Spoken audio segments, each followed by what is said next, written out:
트럼프의 관세 전쟁으로 글로벌 주식시장과 더불어서 환율 시장이 출렁이고 있습니다.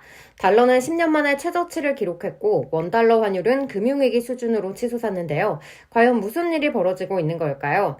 최근 달러의 흐름부터 살펴보자면 연초만 해도 달러 인덱스가 110을 가리켰는데 현재는 100선 아래까지 주저앉은 모습을 볼 수 있는데요. 2023년 7월 이후 가장 낮은 수준을 기록하고 있습니다.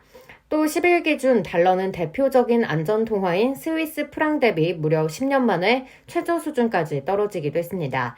로이터 통신은 달러는 이제 더 이상 안전자산이 아니다라는 말까지 등장했다고 전했는데요. 그렇다면 이렇게 달러가 추락하고 있는 이유도 짚어보도록 하겠습니다. 먼저 미국은 캐나다와 멕시코 등 기존의 동맹국들을 대상으로 높은 관세를 부과하고 특히나 중국에 대해서는 적대적인 입장을 취하면서 불확실성이 증가하고 있습니다. 이는 미국 매도 현상으로 이어지고 있고요.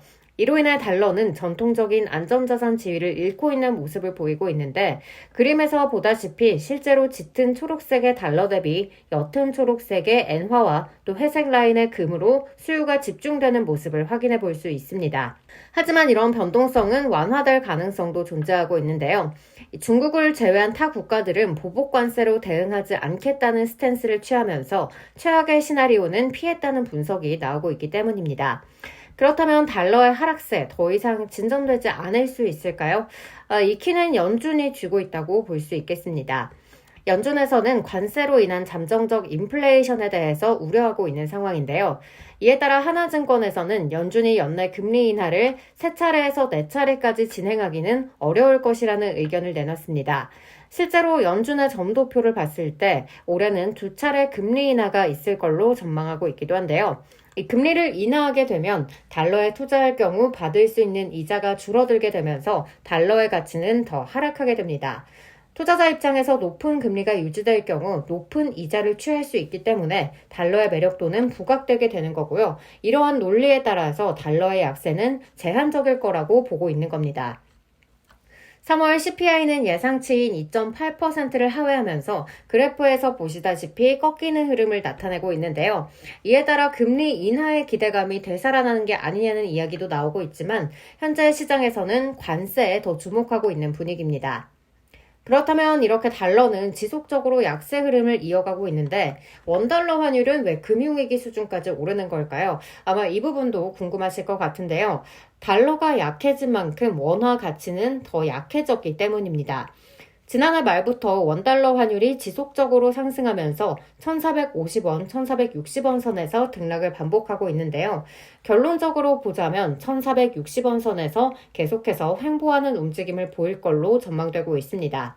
현재 미국과 관세 협상 가능성이 열려 있다는 점에서 상단으로의 움직임은 제한적일 수 있다는 점 긍정적인 요인으로 작용할 수 있겠고요. 반면 미중 갈등에 따라 중국은 수출 경쟁력을 높이기 위해서 위안화 절하로 대응을 할 수밖에 없는데요. 원화 같은 경우 또 위안화와 동조화 흐름을 보이는 경향이 있기 때문에 중국의 이러한 정책이 우리 원화의 가치를 더 끌어내리는 요인으로 작용할 수 있다는 점은 우려감으로 남아 있습니다. 고환율은 한국 증시에 단기적으로 부정적인 영향이 더 크게 작용하는 경향이 있는데요. 외국인 자금 유출과 기업의 원가 부담, 또 내수 둔화 우려가 복합적으로 작용하게 되죠. 다만 수출 대기업에는 긍정적일 수 있고 또 환율이 안정되면 저가 매수의 기회로 바뀔 수 있다는 점도 남아 있습니다. 미중 갈등과 또 연준의 금리 정책 등 환율을 움직이는 변수가 아직까지는 남아있는 상황인데요.